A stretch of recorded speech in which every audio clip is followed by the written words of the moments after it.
Hello, today we are diving into the world of refining your tennis backhand with a focus on two-handed backhand technique. If you are eager to elevate your game, you are in the right video. I'll guide you through each step to make it easy, helping you master the art of the two-handed backhand. My goal is to provide a straightforward guide, breaking down the technical and the essential phases to help you achieve the perfect technique. After we cover these fundamental phases, I'll keep you engaged until the end of the video. We are not just stopping at the technique, we are going to structure a complete tennis lesson together. Whether you are a coach or a player looking to improve your skills, these steps will make you practice even more effective. Plus, I will introduce a perfect warm-up exercise that's not only fun and competitive, but also integrates elements from outside the traditional racket practice. This exercise will not only keep things interesting, but also contribute to the overall technique by incorporating leg power, opposite force, and elastic energy. It's a unique way to enjoy your practice while learning essential skills. Now, without further delay, let's explore the 7 fundamental phases that make up the entire motion. The first step is the ready position. Your right hand should hold the racket with a continental grip, as you can see in the video, and the left hand you should hold with the eastern grip, as you can see as well in the video. And don't forget, when you play the backhand, the dominant hand is the left hand. It's with the left hand that you hit the ball and you generate the topspin.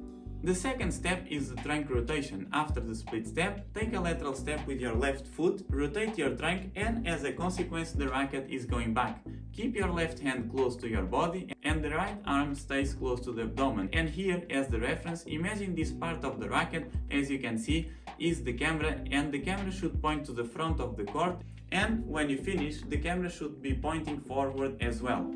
The third step, shift your body weight from the left leg to the right, as you can see now in the video, and you should stand in the closed stance. Later on this exercise, of course, you can use the racket and the weight of the racket to generate even more power, but for now remember, you are a beginner, you don't need to complicate things, just open the racket back and then you go forward with the racket. Make the things simple, and once you do this, then you have a lot of progression to start using even more power and the energy coming from the racket as well. The fourth step is the contact point. Hit the ball in front of the body, breaking the wrist just before the impact. Maintain the right distance between yourself, the racket and the ball, and this is really important.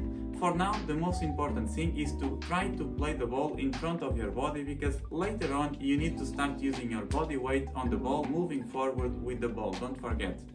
The fifth step is the follow through. Finish with a technical movement and bringing the racket to the right shoulder. Imagine again the racket as the camera, and when you go up, your elbows should go up and the camera should be pointing to the other court as well.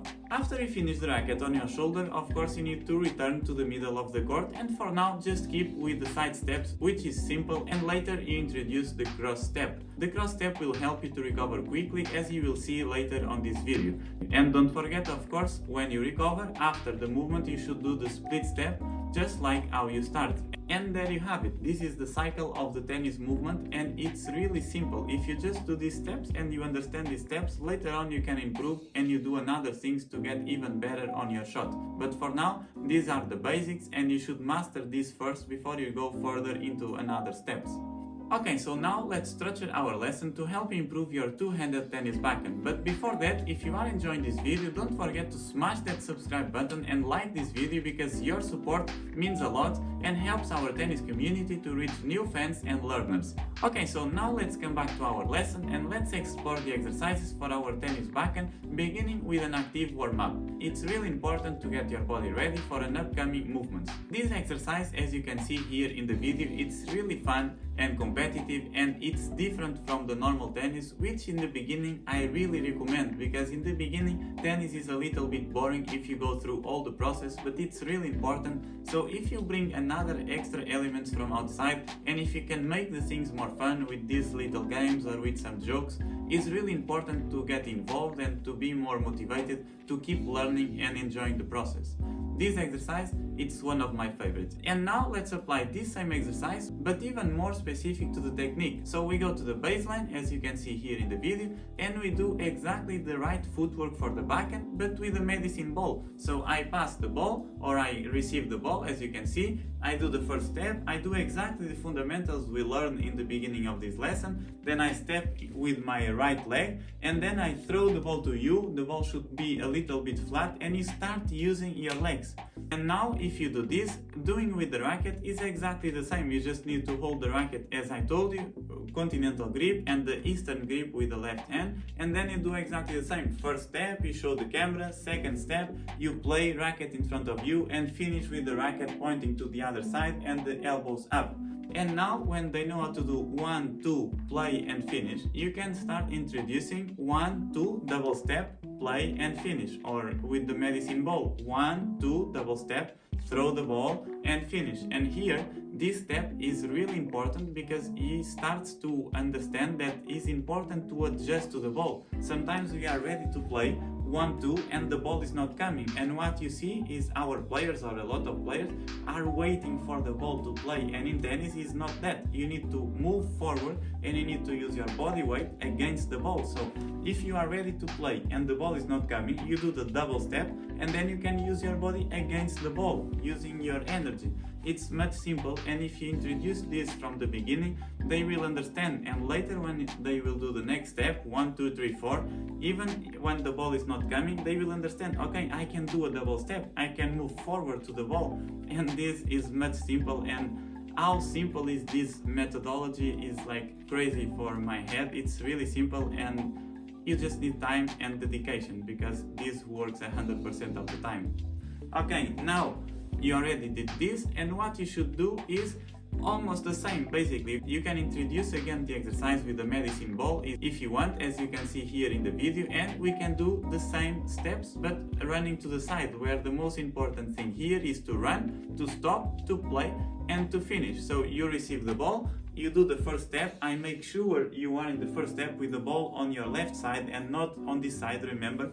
Just shoulder rotation, show me a little bit this shoulder and a little bit of your back, okay? And then when you are in this position, you run, 2, 3, 4, stop, power on your legs, opposite force working, you bring the power from the floor, and then you throw the ball to me or to the coach or to your friends, and here you are using your elastic energy, your opposite force, and it's really important to understand the movement of the tennis. Once you do this, of course, it's much simple to introduce with racket, to give you the racket and do exactly the same. Just remember, the left hand is the hand that does the power, the footwork is the same. If you do without racket, you will do with racket. Then you just need to repeat more times, more often, and as much as possible to understand the movement and to assimilate on your brain. It's really simple.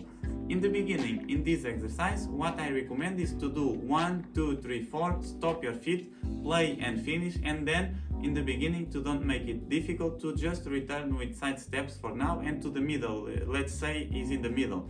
Once they do this, you can start to introduce the cross step, okay, to the middle. And what you can do to help your players understand and do this better is to feed the balls a little bit shorter, where they feel the need to go and to move forward with the ball. And then recovering, of course, the leg is already there. It's just much simple to do cross step, side step and split step.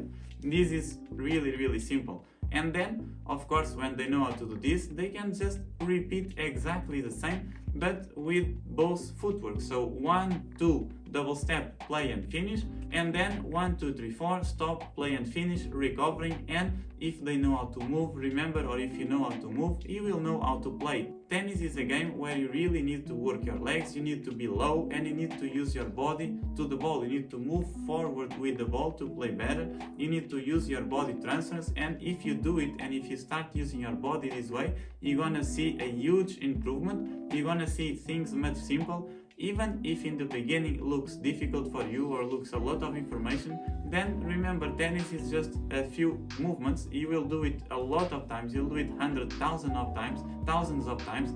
So it's not difficult. You just need time and to be motivated in the process, because it's much more fun if you do all the process, if you know how to play. And remember, there is a quote that I really like, is things work 100% of the time for those who give the time. You really need to give the time, you need to give your max, you need to try, you need to make a little bit efforts, basically more mentally, to assimilate everything, and then things are gonna work. It's really simple, and I believe this can help you. So don't forget, if you like this video, subscribe my channel and let's keep working together, and I hope you can get value from this video. See you soon.